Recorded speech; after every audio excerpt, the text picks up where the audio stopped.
Bonjour, bonsoir à tous, c'est Roag, bienvenue dans un nouvel épisode de What is that Chip. Aujourd'hui, on va parler d'un navire qui a coulé en mai, parce que je kiffe faire par moi, c'est rigolo. Ha, ha, ha, ha, ha. On va parler des fameuses, des plus puissantes sœurs que le Pacifique ait connues, les sœurs Congo. Allez, envoie le générique!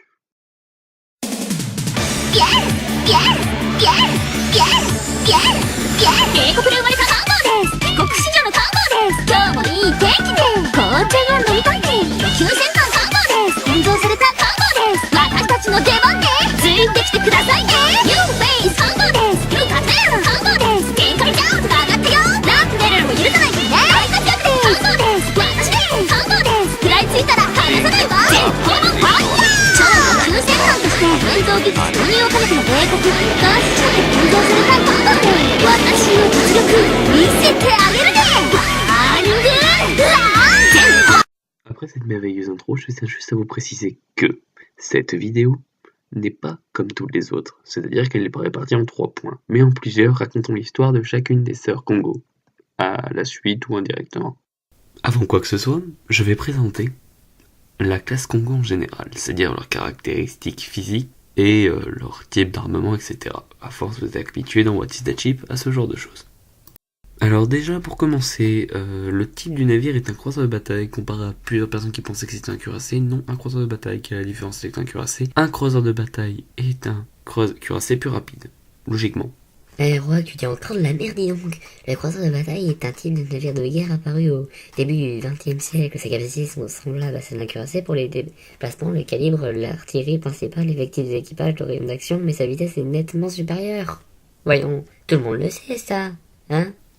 Bon, tu vas arrêter de te foutre de ma gueule, c'est ce que je viens de dire. Bon, on reprend.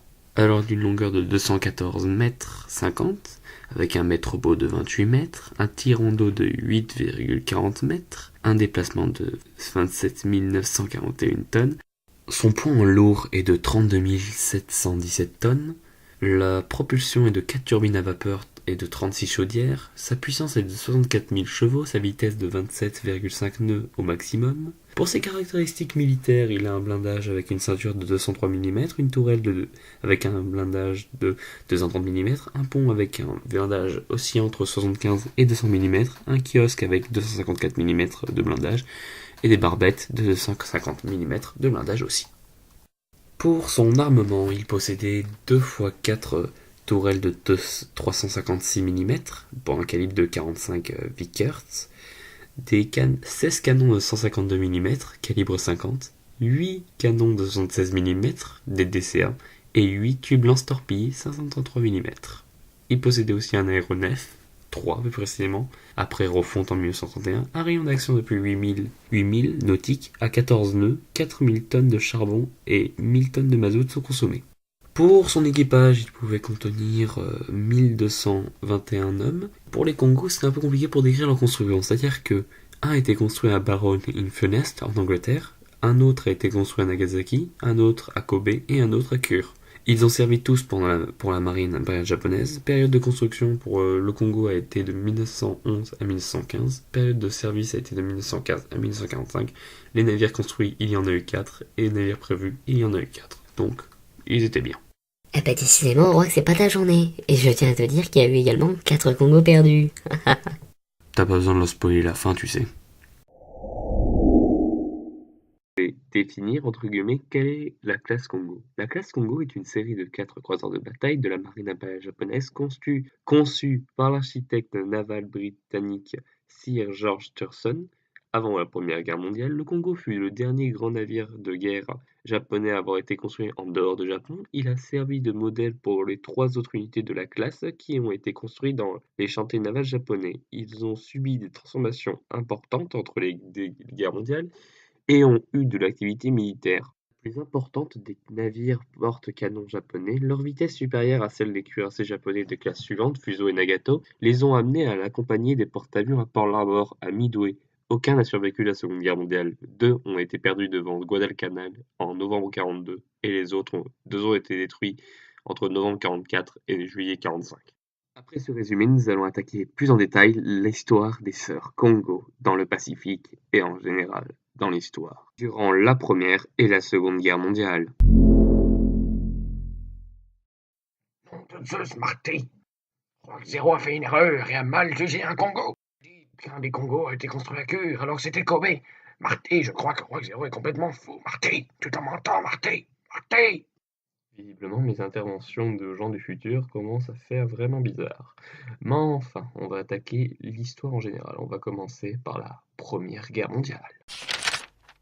Le Congo et le Haït participent au début de la Première Guerre mondiale à l'occupation des possessions allemandes dans le Pacifique, mais après l'occupation de Tsingtao et la destruction des navires de l'escadrille allemande d'Extrême-Orient, Ostasiengeschwader.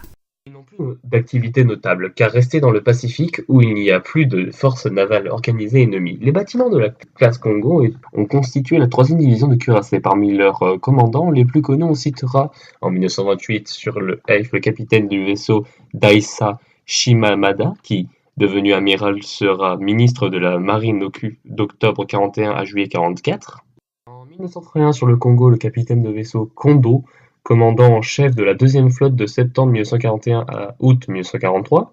En 1933 sur le Haït, le capitaine de vaisseau Inouï, qui, commandant de la 4e flotte, assura le commandement supérieur de l'opération Mo, qui constituera la bataille de la mer de Corail. En 1935 sur le Haruna, le capitaine de vaisseau Ozawa, commandant en chef de la 3e SOF, puis de la 1re flotte mobile de novembre 1942 jusqu'à décembre 1944. En 1935 sur le Kirishima, le capitaine de vaisseau Migawa, qui commandera la 3e division de cuirassés de Pearl Harbor à Midway, puis la 8e flotte et sera le vainqueur de la bataille de l'île de Savo. En 1936 sur le Hairuna, le capitaine de vaisseau Ito, qui devenu vice-amiral, prendra la suite de vice-amiral Kiruta fin 1944 et se fera tuer en coulant avec le Yamato en avril 1945. En 1938 sur le Congo, le capitaine de vaisseau Kurita, commandant en chef de la 2e flotte d'août 1943 à décembre 1944. En 1938 sur le Congo, le capitaine de vaisseau Yoshio Suzuki, qui sera le dernier commandant de la 3e division de cuirassés. En 1939 sur le Hairuna, le capitaine de vaisseau Nishimura, qui sera tué à la bataille du détroit de Surigao sur le Yamashiro. Je fais une petite aparté pour que vous puissiez mieux connaître l'histoire du Yamashiro avec la vidéo que j'ai faite avec What is the Chip. Allez, je reprends. En 1939 sur le Congo, le capitaine de vaisseau Tanaka, le meilleur spécialiste de l'express de Tokyo. Et enfin, en 1941 sur le Congo, le capitaine de vaisseau Tomoji Koyanagi, qui devenu amiral, sera chef d'état-major du vice-amiral Kiruta à la bataille du golfe de Leyte. Quant à la 3e division de cuirassés, ces derniers commandants avant la guerre du Pacifique auront été le contre-amiral Nagumo de 1938 à 1940, le contre-amiral Ozawa en 1940 jusqu'en 1941, et enfin le vice-amiral Mikawa à partir de juin 1941. Pendant la guerre du Pacifique de Pearl Harbor à Midway. Au début de la guerre du Pacifique, les 4 cuirassés rapides sont donc rassemblés dans la 3e division de cuirassés aux ordres du vice-amiral Mikawa. Capables de soutenir une vitesse de 30 nœuds, ils sont naturellement affectés à l'escorte des grands porte-avions rapides. Les Haïf et Kirishima constituent avec les croiseurs lourds Tons et Shikuma et le croiseur léger Abukuma la force de soutien de la force de frappe de la 1re flotte aérienne, c'est-à-dire des grands porte-avions du vice-amiral Nagumo. Ils gagnent les îles Kuril fin novembre 1941, d'où ils appareillent le 26 novembre pour escorter ces navires, dont l'aviation embarquée va aller frapper la flotte américaine du Pacifique à Pearl Harbor. Rentrée au Japon, fin décembre, la force de soutien repart à Ashihara-shima le 5 janvier pour les îles de Truk, dans les îles Carolines, accompagnée de 4 grands porte-avions pour couvrir l'attaque de Rabaul en Nouvelle-Bretagne et Caving en Nouvelle-Irlande, du 20 au 23 janvier. Après avoir accompagné les porte-avions du vice-amiral Nagumo lors du bombardement de Darwin, le 19 février 1942, les 2 cuirassés rapides vont participer à l'attaque de Java fin février, puis ils retrouvent les 2 autres cuirassés rapides de la 3e division de cuirassés, Congo et Haruna, qui avaient été détachés auprès de la 2e flotte du vice-amiral Kondo et avaient participé aux attaques contre Bornéo et les Célèbes et à la campagne des Indes orientales néerlandaises, Sumatra et Amboine et Java. Les 4 cuirassés rapides aux ordres du vice-amiral Mikawa vont alors participer au raid sur Ceylan du 1er au 9 avril 1942 et c'est un appareil du Haruna qui va repérer le HMS Hermès qui sera envoyé par le fond par les aviateurs embarqués japonais.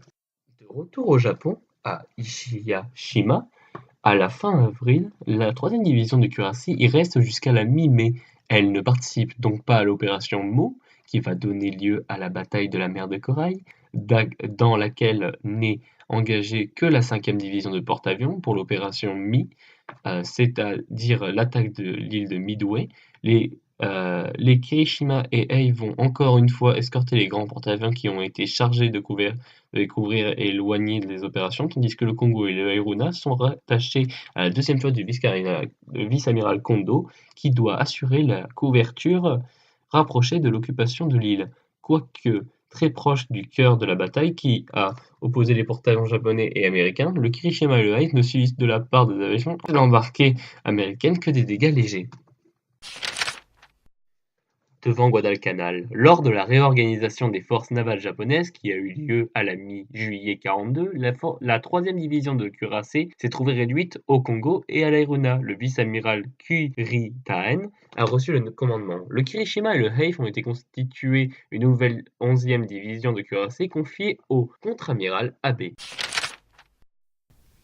La 3e division de cuirassés aux ordres du vice-amiral Kurita.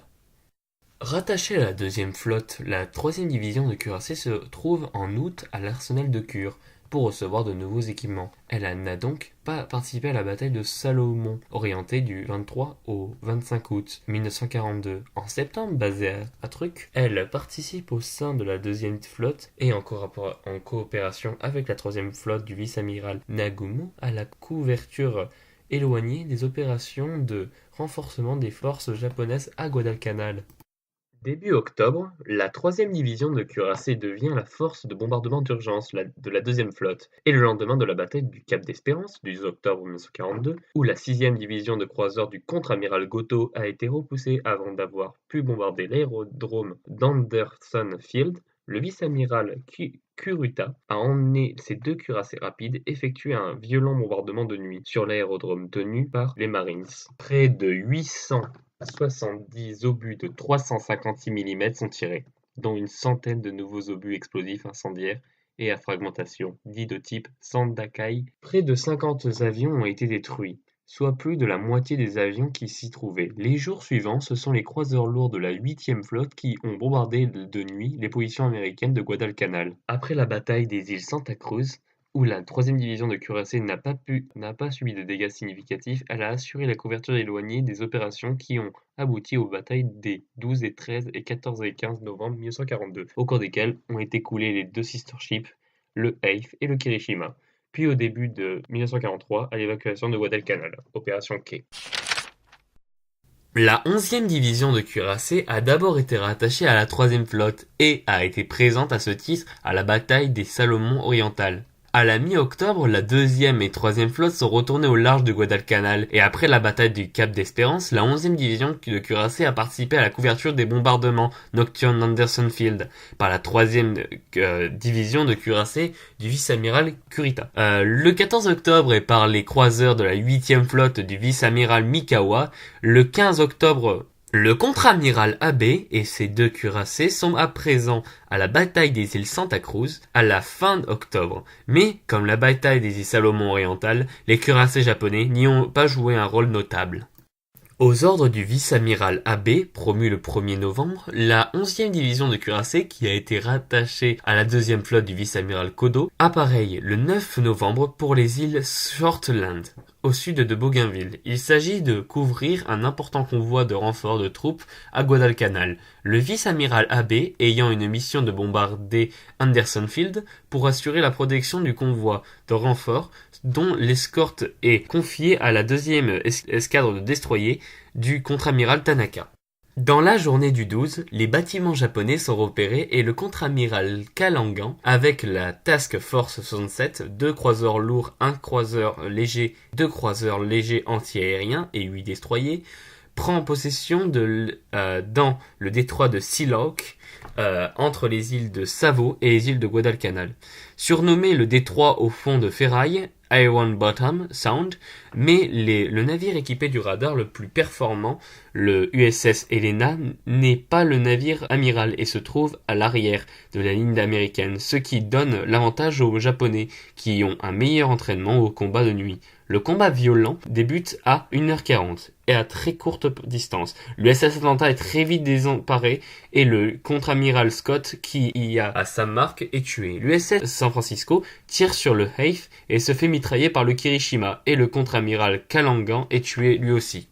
L'USS Juno est torpillé et le USS Portland, endommagé au gouvernail, se met à tourner en rond en canonnant le Heife à 3000 mètres. Doté d'un blindage de ceinture de 203 mm seulement, le cuirassé rapide est ravagé par les obus de croiseurs lourds tirés à si courte distance. Le vice-amiral Abe, blessé, ne réalise pas que seul l'USS Helena demeure opérationnel du côté américain, alors qu'il ne dispose encore que du Kirishima et décide de se retirer vers le nord sans aller bombarder Anderson Field.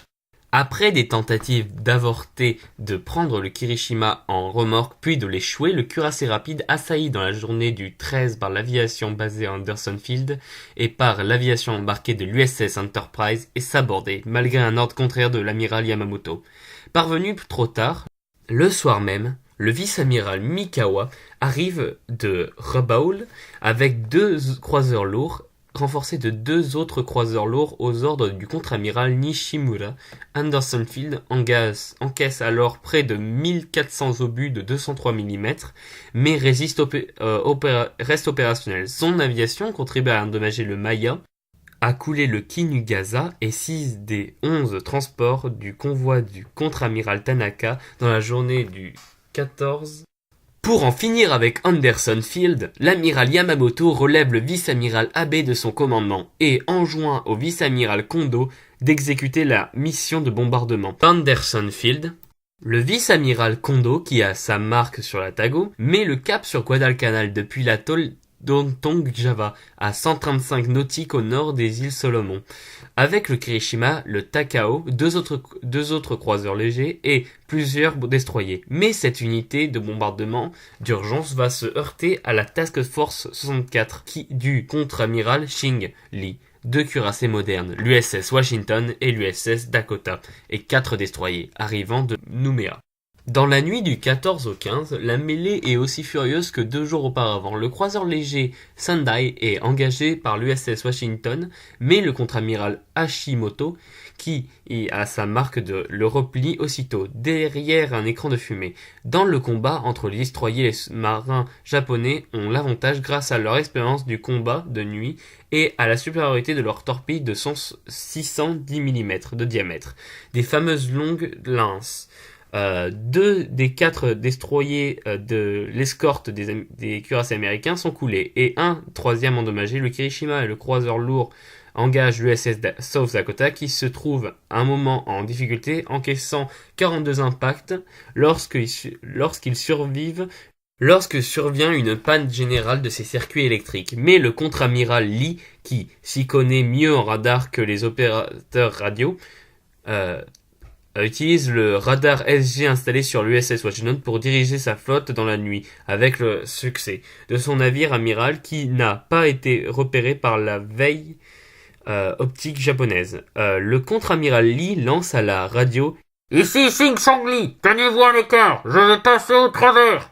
En quelques minutes, à une distance de 8000 mètres, l'USS Washington, dont le tir est réglé d'après les indications du radar, atteint le Kirishima de 9 obus de 406 et le réduit à l'état d'épave. Le vice-amiral Kondo retire aussitôt ses croiseurs vers le nord, laissant ses petits bâtiments recueillir les rescapés. Par la suite, plus aucun grand bâtiment japonais ne sera ensuite engagé en première ligne devant Guadalcanal.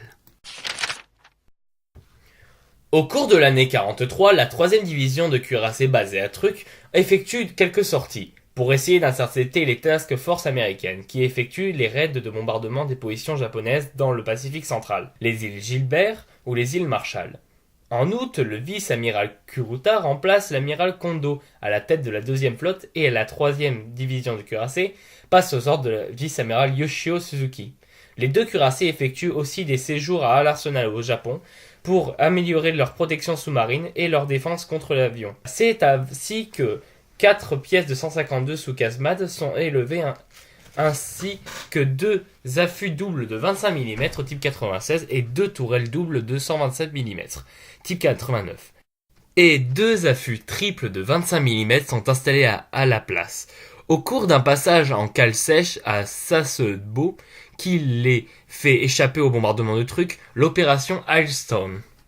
À partir de mars 1944, dans la réorganisation des forces navales japonaises qui voit la création de la première flotte mobile aux ordres du vice-amiral Ozawa, la 3e division se retrouve rattachée à la force C du vice-amiral Kuruta, qui dispose en outre de 2 cuirassés géants, Yamato et le Musashi, de 3 porte-avions légers, 8 croiseurs lourds, d'1 croiseur léger et 7 destroyers.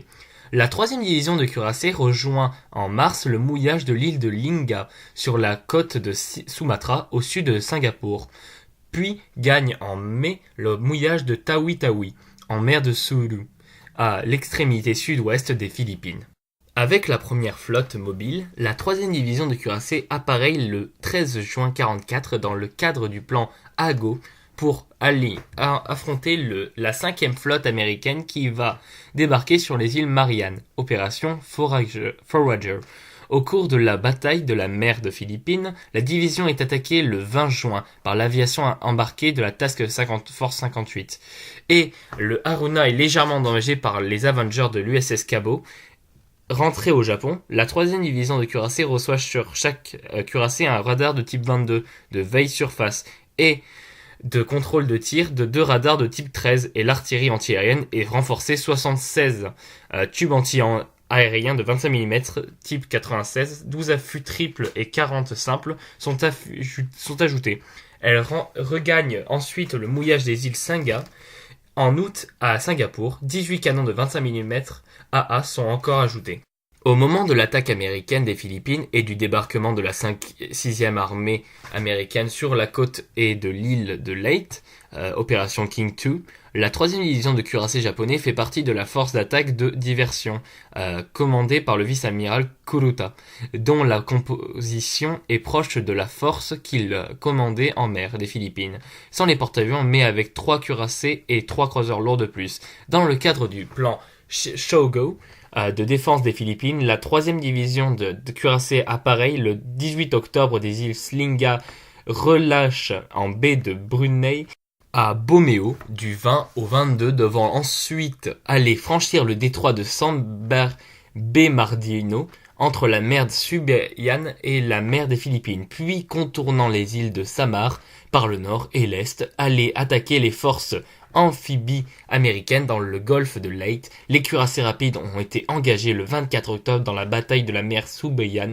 où ils ont été attaqués par l'aviation embarquée de la Task Force 38 du vice-amiral Mitcher sous les ordres de l'amiral Ashley, et le 25 octobre dans la bataille au large de Samar, où ils ont attaqué les porte-avions d'escorte de la Task Unit 77.4.3 du contre-amiral Sparger, sous les ordres du vice-amiral Kincaid, commandant de la 7e flotte.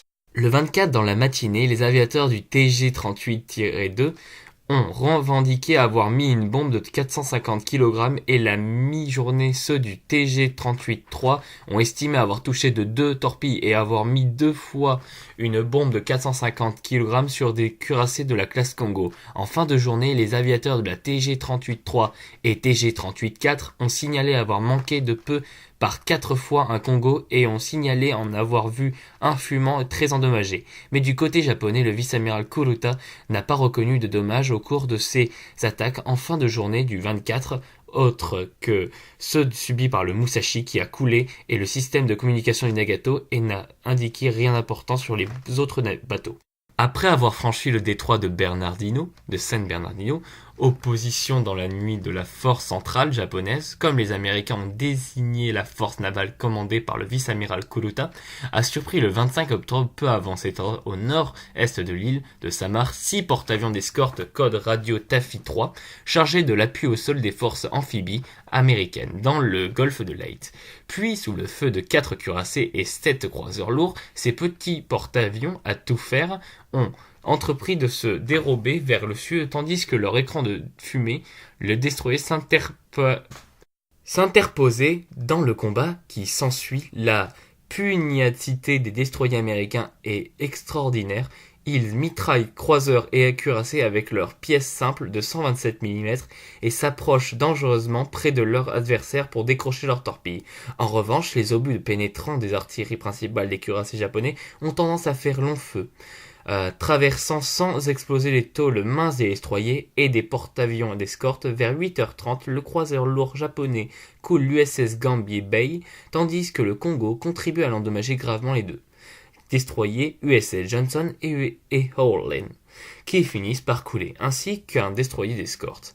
Alors que le sort des porte-avions d'escorte paraît scellé, le vice-amiral Kuruta, dont les unités les plus menacées sont à 5000 km de leur cible, assez incapable à inexplicablement arrêter son attaque à 9h30 et se met à tergiverser sur la tactique à adopter de l'aviation embarquée des porte-avions de la 7e flotte. Va alors endommager gravement les croiseurs lourds japonais, dont 3 vont couler, tandis que ceux déclenchent les premières attaques de kamikazes qui vont couler l'USS Saint-Lô. Vers midi, le vice-amiral Kuruta met définitivement cap au nord.